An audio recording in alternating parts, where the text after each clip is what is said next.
I discovered, no, yung business natin, yung binibenta natin produkto, this is not really applicable, no, to everybody. When I say not applicable, hindi naman like, hindi talaga nila kukunin. No? I got more than 500 clients, 600 clients since I started a business. Now, may common denominator lahat ng yun. Common denominator niya, yung mga kliyente na yun, meron sila financial maturity. No? Hindi sila kumuha dahil trip lang nila.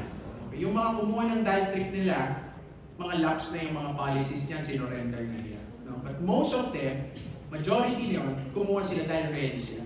So yung sinasabi nating warm at cold, may ano siya, may batayan siya. No? Kasi kadalasan sinasabi natin, warm yan, kukuha yan. Pero, sino ba yung mga usual na alam natin warm? Mga kamag-anak natin, pamilya natin. Pero kumukuha ba sila? Di ba hindi? Kahit sinabi warm sila, cold, kakilala sila, hindi sila kumukuha. Because, in terms of readiness, they're not yet ready to buy. So, I have a different way to classify kung sino yung warm at sino yung cold. Kasi kahit stranger, pwedeng warm siya. Ano yung basis ko ng warm at cold? Yung readiness niya. Yung awareness niya. Okay? Kaya I follow, I follow three events, no, nangyayari sa buhay ng mga, una sa Facebook friends ko, hanggang sa pag-search ko eventually sa SOCMED, no. Ano yung una? There is financial improvement. Ano yung financial improvement? Ito yung mga minatanggap na extra pera, na promote. So you have to be ready sa mga ganong mga kaganapan sa mga kliyente ninyo. So this is how you do prospecting basically. Kasi pag sinabi mo, itong lead na to, kilala ko alam ko pangalan niya, alam ko saan siya nagtatrabaho, edad niya, that is not prospecting. Sa maraming activity, pag sinabi mo, alam mo yun, nilalagay na nila. Pero dapat may qualifying questions kayo. So, how do you prospect from knowing yung mga basic information niya? The next question is, may mga dependents ba siya? May anak ba siya? Diba? Meron bang family history? May nagkasakit ba sa pamilya niya? So, number one, financial improvement. Second is increase in responsibility. Ano yung mga increase in responsibility? Nadagdagan sila ng responsibilidad. Mga nagpamilya, nagkaroon ng panibagong anak, namatayan, sila yung naging breadwinner. That's increase in responsibility. Third is increase in receptiveness. Yung openness nila. Ano yun? Yung may mga near-death experience. Okay? Kaya alam mo, yung, lalo na ng pandemic, no? Naging bagay siya, nakatulong siya sa negosyo ko. Dahil yung tao naging aware. Alam mo ba yung mga kahit hanggang ngayon, yung mga namamatay, hindi ko naman sila binibentahan right away. No? Lalo yung mga nag-propose sa mga kandila, tinatambayan ko yan. Kung sino-sino yung mga, lalo na yung mga yung ang cause ay accident, medyo hindi okay, or critical illness. Because these events made them aware. Tama ba? Minsan nga kahit wala ka ng cheche-burecho dyan, kukuha na sila. Magugulat ka, parang bilis nung hindi na ako nag-financial building block, yung wala nang mahiwagang pantalon, walang nang versus ganito. Kumuha na sila because they are aware. Kaya inaabangan ko sa kanila. Inaabangan ko yung mga ganun. So inaalam ko, nagsimula ako sa niche ko. Ano yung niche ko? Mga teachers, corporate workers. Dahil friends ko na sila sa Facebook, inaabangan ko ano yung mga activities nila online. Bawa, may anak. Di ba? Ako, I don't really do scripts. No? Hindi ako ganun. No? Kasi, like yung iba, magbabato ng script. Tapos sabi ko, yun na, bumalik siya. Wala nga po eh. Di ba? Hindi lang siya paramihan eh. So I have to find a way. Paano, kahit nga the casual, the better. The more casual that you approach, the better. Di ba?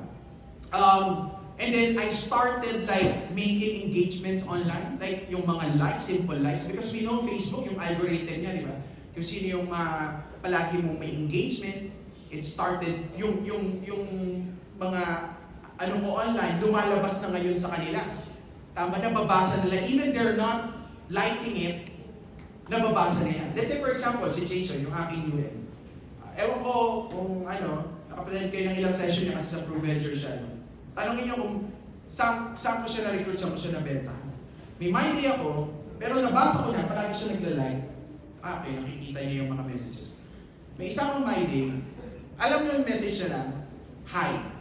Sabi niya lang, hi. Alam mo, reply ko, kailan ka available for financial planning? Bukas. Sabi niya, yes. Wala na akong rapport. Totoo lang. Minsan yung mga haba-haba ng mga, kamusta ka? Ano? Like, hello? Your profile is screaming through life. Alam ka na magbenta ka ng kakanin dyan. Alam na magbenta ka ng bag. Lahat ng pinopost mo, through life. Tapos baka isipin niya, magbibenta ko. Girl, anong gagawin mo sa kanya? Makikipag-friend ka lang, gano'n. I mean, alam nilang magbibenta at magbibenta ka. You just have to really be intentional and mag-add ng value. Kanino ka ba mag-hide? Lahat naman nagbibenta. Tama ba? Kasi mas magugulat pa rin sabi niya, ba't di mo ko inaalo? Hindi ka try saying. Diba? Ngayon, paano pag pinost ko tapos hindi ka naman niya sayin? You still track it. Diba? Very important na may tracking ka. Diba? Okay. Kasi, marami akong mga kliyente, kinausap ko ngayon, minessage ko ngayon, pero may nangyari sa buhay nila, may namatay, may na-aksidente, anong nangyari? Binalikan nila ako. You just have to really plant good seeds to this, engagement. Because you would eventually harvest it. There was this time, no joke, noong 2020, may isang linggo, like October, di ba? 30 cases. Kaya mani-machine ko yun dati, sobrang dami. Pagod, no joke, no? Pagod na pagod ako kaka-encode ko sa Truman. Tapos, ang dami mga pending update, no joke. Gusto ko lang magpahinga ng 3 araw. Wala akong kinakausap. Kasi parang dumating din sa punto na, wait lang, parang nauumay na ako sa Truman. Sabi ko, good problem, pero parang nauumay na. Kasi ang dami niya. Pero, may bagong slides for that. Pero basically, marami akong mga inani. Kaya dumami siya, bumulto siya ng bumulto. No? The way I also do my, kunyari, kliyente kita, okay, dapat ang goal ko, dumami ka. Dumami yung, kasi nakuha ko na yung mark. Now, from a simple buyer of a policy, the challenge now is, how can I make this person a fan? Kailangan maging fan ko siya. Hindi lang siya consumer. So, anong gagawin ko? Aside sa mga policy delivery and all, I create my own newsletter. I have my own. I have MailChimp. Alam nyo ba yung MailChimp? Pwede kayo mag-subscribe din, mura yun. Magsasalpak lang kayo ng mga email addresses doon. Tapos pwede kayong standard na newsletter. Pag-usapan nyo lang, pa-isa-isa, pa-rider-rider. Minsan nga, pag-usapan ng DHI, parang hindi sila paulit-ulit, matatanungin, ano nga ba yung requirements ng DHI? So isang newsletter, ano yung mga requirements, bakit siya importante, paano siya magagamit, anong issue ngayon sa hospitalization, etc. And with AI, ang dami yung pwedeng kuhanin, di ba? Kahit ka medyo sablay ka sa grammar, ipa-grammar check mo, may Grammarly, etc. You just have to really invest on how you could create this contents directed to your client. Diba? So with that, nagkaroon ako ng access. Minsan meron pa akong kliyente, abogado. Siya maliit na policy. Sabi ko sa kanya, Attorney, pwede bang i-advertise yung service mo doon sa newsletter ko. Tapos pag may tanong sila, sabihin lang nilang client tayo, bibigyan mo sila discount. Walang problema. Meron akong kliyente, nagtitinda ng gourmet sardines, advertise ko din siya. So, I help my clients be connected with each other. Okay? And they appreciate it kahit wala kumukuha sa kanila. Sabi, ayos na. Kaya, they refer me hanggang sa nakakausap na. Wala naman akong client, wala akong immediate market ng mga doktor, ng mga big clients, ng mga corporate owners. Lumaki na lang siya ng lumaki. But I started from my niche. Sino yung niche ko? Mga teachers, corporate work. Yan, may mga kapatid. Kaya nga, di ba, kwento ko kanina, nagbebenta ako sa Pruwan. Hindi naman tinatanong yung trabaho ng siblings, di ba? Tinatanong ko siya, nililista ko siya. Tanong, kuya mo, okay, pangalan, okay, healthy check. Ang next question ko, ano trabaho ni kuya? Engineer. Ayan na. Saan siya engineer? Ayan. So, nagtini-take note ko siya. So, I have a database of those clients. Kaya nagiging madali. Kasi, siyempre, kumuha siya. Eh, dahil okay yung service niya, hindi niya pa ba i-encourage yung mga kapatid niya kumuha din? Di ba kukuha na rin sila? So, kailangan ko lang gawin. Dahil nag-franchise ako ng parang ang franchising hindi lang siya applicable sa recruitment eh. Ang franchising doon din sa business na kumuha sa'yo ng policy, di ba? Dapat ako na yung magmamayari ng pamilya na yan. Di ba? O pag mga birthday ng kliyente, hindi ako nagbibigay sa actual birthday niya ng mga cake. kailan ako magbibigay? Kung kailan nasa opisina sila. After ng birthday. Bakit? Para pinagkakaguluhan siya. Kasi pag birthday yan, ang dami niyang matatanggap, di ba? Ako nagbibigay ako after 3 days. Kunyari, birthday niya today, after 3 days may matatanggap siya. At kakaiba pa yung matatanggap niya. Pangmaramihan. Anong ibig ko sabihin, BL? Kunyari, donut. Depende kasi kung anong kinuha niya sa aking policy, di ba? Alam mo, bigyan ko siya ng mali. Pero, ano ba, donut? Bibigyan ko siya, bibigyan lang ng parang donut na gano'n-gano'n. Ano bibigyan ko sa kanya? Mga munchkins. Bakit? Hindi niya mauubos yun. Tama ba? Saan damakmak yung mga munchkins? Nung natanggap niya sa opisina, ang gagawin niya? Ipamimigay niya yun. Ngayon sasabihin ng mga kaibigan niya, saan mo nakuha yun? Sa advisor ko. Talaga? Ano bang kinuha? Napag-uusapan niya. Kaya dahil lumantak ng munchkin yung mga tropa niya, nagkaroon sila ng interest na introduce ako, bumili ngayon sa akin ng mga policy. Kaya mararamihan siya. Bulto-bulto siya. Nakakausap ko na yung HR.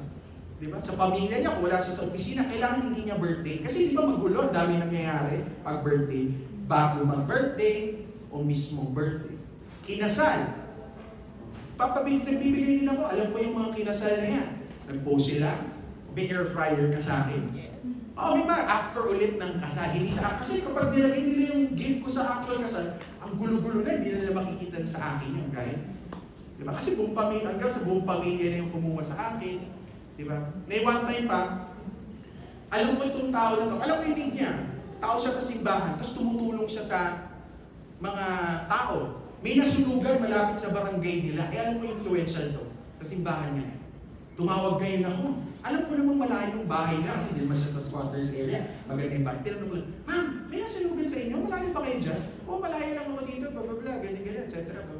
Ma'am, ang dami namin mga damit dito. Pwede kayang pero wala pa akong damit. Alam sa pinong damit? Sa ukay-ukay. Kaya ang dami ko, ma'am, bibigaw ko ng mga ukay-ukay para lang meron kami maipadala doon. Tapos doon sa simbahan, pinagkalat nila yun, hanggang sa naging kliyente ko si Father. At si Father, sa parishioner, pero biro buti na lang, hindi siya nahihiya na ako minsan kasi minsan nagko-comment siya sa mga si Father, sinishare niya na yun sa mga tao. Sino pa ba para tutulan nila si Mother? Si Mother yun, ha? Bless ka na, may bless ka. Thank you.